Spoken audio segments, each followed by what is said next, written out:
السلام علیکم ورحمۃ اللہ وبرکاتہ۔ اللہ کے نبی صلی اللہ علیہ وسلم کے زمانے میں جب بدر کی لڑائی اور احد اور خندق کی لڑائی کے بعد آپ صلی اللہ علیہ وسلم نے صلح حدیبیہ سے ذرا امن و امان ہوا تو سن 7 ہجری میں حضور صلی اللہ علیہ وسلم نے تمام صحابہ کو جمع فرمایا۔ قصہ بڑا دلچسپ ہے، اسے سنیں دھیان سے، اور آپ سنیں گے تو انشاءاللہ میں دوسرے بھی اس طرح کے قصوں پر ویڈیو بناؤں گا۔ اور یہ سیرت ہے آپ صلی اللہ علیہ وسلم کی۔ ان چیزوں سے کیا ہے کہ ہم دور ہو رہے ہیں، سنتے نہیں ہیں، نہ پڑھتے ہیں، تو اس لیے میں نے چاہا کہ اس پر ویڈیو بناؤں۔ اگر آپ لوگ سنیں گے تو انشاءاللہ میں اس پہ دوسری ویڈیو بھی بناؤں گا، آپ کہیں گے تو۔ آپ صلی اللہ علیہ وسلم نے صحابہ رضی اللہ کو جمع کیا اور فرمایا، اے مسلمانوں، خدا نے مجھ کو تمام جہان کے لیے پیغمبر بنا کر بھیجا ہے۔ اب وقت آ گیا ہے کہ میری طرف سے ساری دنیا کو اسلام کا پیغام پہنچا دو۔ اس وقت عرب کے شمال میں روم، مشرق میں ایران اور مغرب میں مصر اور حبشہ وغیرہ بڑی بڑی سلطنتیں قائم تھیں، اور یہاں بڑے بڑے با اقتدار بادشاہ حکومت کرتے تھے۔ حضور صلی اللہ علیہ وسلم نے ان سب کو اور عرب کے تمام بڑے بڑے رئیسوں کو خط لکھے جن میں انہوں نے اسلام قبول کرنے کی دعوت دی۔ یہ خط آپ صلی اللہ علیہ وسلم نے صحابہ رضی اللہ کے ذریعے بھجوائے۔ روم کے بادشاہ ہرقل کے نام حضور صلی اللہ علیہ وسلم نے جو خط لکھا، کیونکہ بادشاہوں کو بھی خط لکھتے تھے اور ان کو دعوت دینے کے لیے اسلام کی دعوت دی، تو اللہ کے نبی صلی اللہ علیہ وسلم نے خط لکھ کر ان کو بھجوائے، اور صحابہ نے ان خطوں کو لے جا کر، تو اللہ کے نبی صلی اللہ علیہ وسلم نے ہرقل بادشاہ کے نام جو خط لکھا تھا اس کا ترجمہ یہ ہے کہ اللہ کے نام سے شروع کرتا ہوں جو بڑا مہربان نہایت رحم والا ہے۔ اور یہ خط محمد صلی اللہ علیہ وسلم کی طرف سے ہے جو اللہ کے رسول ہیں، اور ہرقل کے نام ہے جو روم کا بادشاہ ہے۔ وہ لوگ سلامت رہیں جو سیدھی راہ پر چلتے ہیں۔ میری دعوت یہ ہے کہ میں تم کو اسلام کی طرف بلاتا ہوں۔ اگر تم لوگ مسلمان ہو جاؤ گے تو دنیا اور آخرت کی آفتوں سے سلامت رہو گے، اور تم کو خدا دگنا اجر دے گا، اور اگر تم نے انکار کیا تو تمہاری رعایا کا گناہ بھی تم پر پڑے گا۔ اہل کتاب، تم ایک ایسی بات کی طرف آ جاؤ جس کی بات اللہ کی طرف سے ہے، ہمارے اور تمہارے لیے ٹھیک ٹھیک ایک ہی حکم ہے، یعنی ہم اللہ کے سوا کسی دوسرے کی عبادت نہیں کرتے اور اس کے کاموں میں کسی چیز کو بھی اس کا شریک نہ ٹھہراتے، اور اللہ کے سوا خدائی کا درجہ ہم اپنے جیسے کسی بزرگوں اور انسانوں کے لیے تجویز نہیں کرتے۔ اگر تم میری ان باتوں سے انکار کرو گے تو تم اس بات کے گواہ رہو گے کہ ہم ان باتوں میں اللہ تعالیٰ کے فرما بردار ہیں۔ ہرقل کو جب حضور صلی اللہ علیہ وسلم کا یہ خط ملا تو وہ اس وقت بیت المقدس میں موجود تھا۔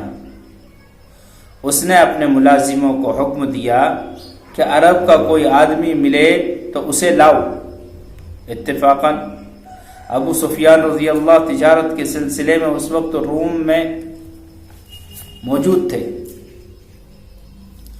شاہی ملازم اسے اور اس کے ساتھیوں کو ہرقل کے پاس لے گئے۔ ہرقل نے عظیم الشان دربار لگایا، تاج پہن کر تخت پر بیٹھا، اور ابو سفیان رضی اللہ ان کے ساتھیوں سے کہنے لگا کہ عرب کا جو شخص نبی ہونے کا دعویٰ کرتا ہے، تم میں سے اس کا رشتہ دار کون ہے؟ ابو سفیان کھڑے ہو گئے اور بولا، میں ہوں۔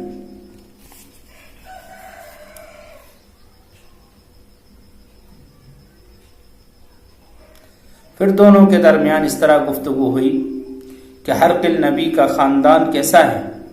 ہرقل نے پوچھا ابو سفیان سے کہ اس نبی کا خاندان کیسا ہے؟ ابو سفیان نہایت شریف ہے۔ ابو سفیان بولے کہ نہایت شریف ہے۔ ہرقل پھر پوچھا کہ اس خاندان میں کسی اور نے بھی نبوت کا دعویٰ کیا ہے؟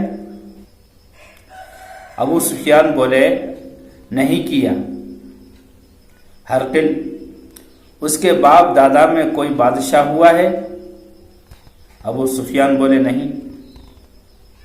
ہرقل پھر پوچھنے لگا کہ اس کے ماننے والے غریب لوگ ہیں یا امیر؟ ابو سفیان بولے، غریب۔ ہرقل نے پھر پوچھا کہ ان کی تعداد گھٹ رہی ہے یا بڑھتی جا رہی ہے؟ ابو سفیان بولے کہ بڑھتی جا رہی ہے۔ ہرقل نے پھر پوچھا کہ وہ وعدہ کر کے توڑتا تو نہیں؟ ابو سفیان بولے، آج تک تو نہیں توڑا۔ ہرقل، اس نے کبھی جھوٹ تو نہیں بولا؟ ابو سفیان نے کہا، نہیں۔ ہرقل، تم نے کبھی اس سے جنگ بھی کی ہے؟ ابو سفیان بولے، ہاں۔ ہرقل، کیا نتیجہ رہا؟ ابو سفیان، کبھی ہم نے فتح پائی، کبھی ان نے۔ ہرقل، وہ کیا سکھاتا ہے؟ وہ کہتا ہے کہ ایک خدا کی عبادت کرو، نماز پڑھو، سچ بولو، نیک بنو۔ اس گفتگو کے بعد ہرقل کہنے لگا کہ تم کہتے ہو کہ اس کے خاندان میں سے کسی نے پہلے نبی ہونے کا دعویٰ نہیں کیا۔ اگر ایسا ہوتا تو ہم سمجھتے کہ یہ خاندانی اثر ہے۔ تم کہتے ہو کہ اس کے خاندان میں کبھی کوئی بادشاہ نہیں ہوا۔ اگر ایسا ہوتا تو ہم خیال کرتے کہ اس کے دل میں بادشاہ بننے کی خواہش ہے۔ تم مانتے ہو کہ وہ جھوٹ نہیں بولتا، پس جو شخص اپنے بارے میں جھوٹ نہیں بولتا وہ اللہ تعالیٰ کے بارے میں کیسے جھوٹ بول سکتا ہے؟ اگر کمزور لوگوں نے اس کو مانا ہے تو یاد رکھو کہ اللہ کے ہر پیغمبر کو شروع میں یہ ماننے والے کمزور اور غریب لوگ ہی ہوتے ہیں۔ تم بتاتے ہو کہ وہ جس دین کی تبلیغ کرتا وہ روز بروز بڑھتا جا رہا ہے، یہ اس کا سچا ہونے کی دلیل ہے۔ اگر یہ سب باتیں درست ہیں تو یاد رکھو کہ ایک دن روم کی اس سلطنت پر اس کا قبضہ ہو جائے گا۔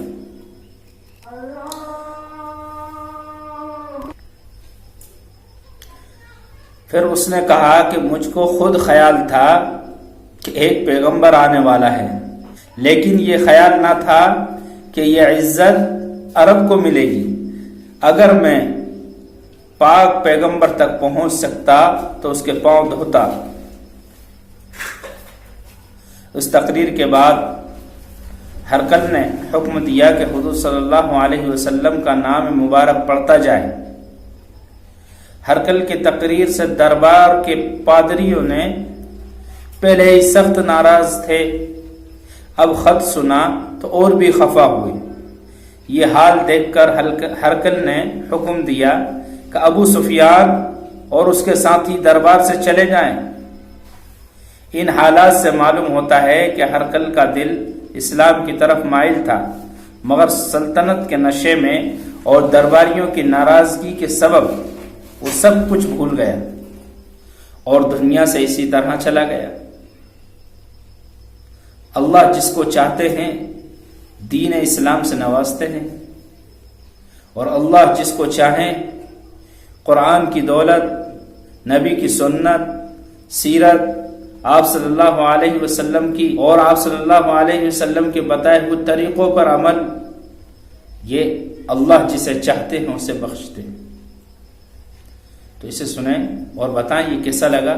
اگر اچھا ہوگا تو انشاءاللہ دوسرا بھی اسی طرح بنا کر آپ کو بتائیں۔ السلام علیکم۔